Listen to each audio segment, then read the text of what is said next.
If you're not sure how to follow up with the hiring team after an interview, this video is for you. In this video, you'll learn the exact follow up cadence you should follow with scripts, what actually accelerates a hiring decision, possible reasons for post interview silence, and common mistakes to avoid. Okay, so before we dive into the follow up, you have to understand that the single highest leverage move actually happens before the interview even ends. Leaving an interview, you should always have answers to the following two questions. What are the next steps? And when should I expect to hear back? Everything downstream depends on those answers, and without it, you're left guessing if your follow up is annoying.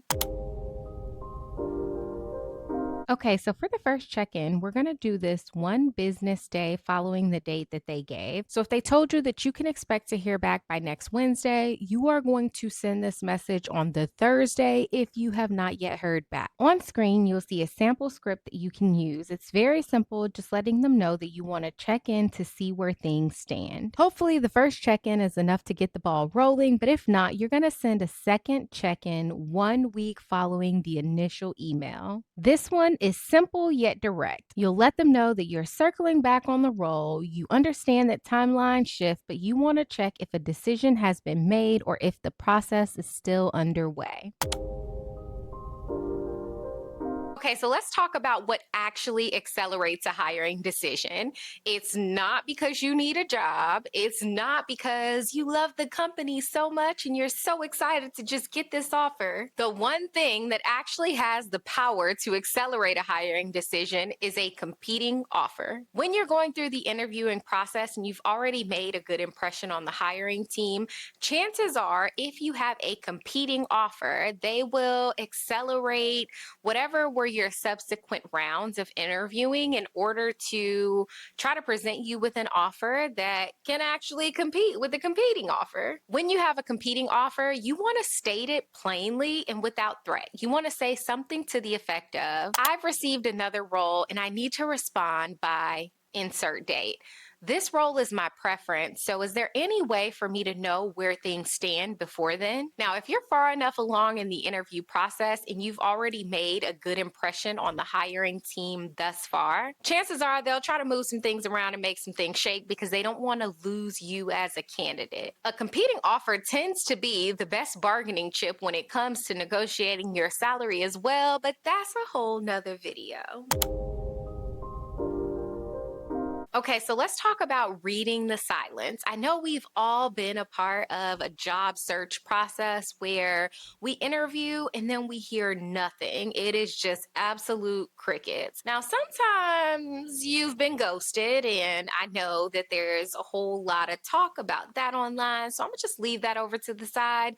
But there are other times where the silence is real and it is not about you. One important thing to understand is that there's a lot going on behind the scenes besides them just talking about you and how you did in your interview. Sometimes recs get frozen, sometimes internal candidates appear, sometimes an approver goes on vacation, sometimes it's hard for the entire panel to get on a meeting to debrief. There are reasons upon reasons upon reasons that have nothing to do with you stumbling over that one question out of a 10-question interview. Yes, I'm talking to you. Get out of your head. Now, if you're working with a recruiter, hopefully they are communicating with you and keeping you up to date on where everything is in the process. But sometimes you might go 2 weeks without hearing anything, and then suddenly you're moved on to the next round, or suddenly you have a job offer. The point here is to not get too in your head about the silence.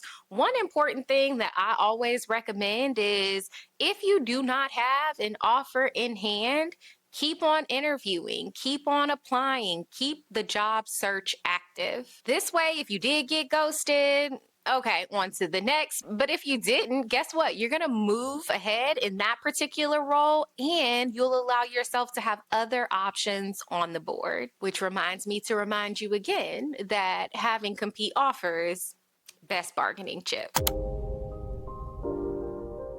Okay, now let's dive into the 5 mistakes to avoid. The first mistake is following up before the date they gave you. If they told you that you can expect to hear back next Thursday, do not follow up next Wednesday. Do not follow up next Tuesday. Don't even follow up on Thursday. Give them until end of day Thursday to communicate with you, which, by the way, I will remind you that your end of day might be different from their end of day. This is why the recommendation is that you reach out the next business day following the date that they gave you. The second mistake to avoid is just checking in without anything attached to it. You are not just checking in. You have a reason that you are checking in. Communicate that reason so that you can get clear details on the other side of your email. The third mistake to avoid is apologizing for following up. Listen, it is well within your right to remain up to date on where you are in the process. There is absolutely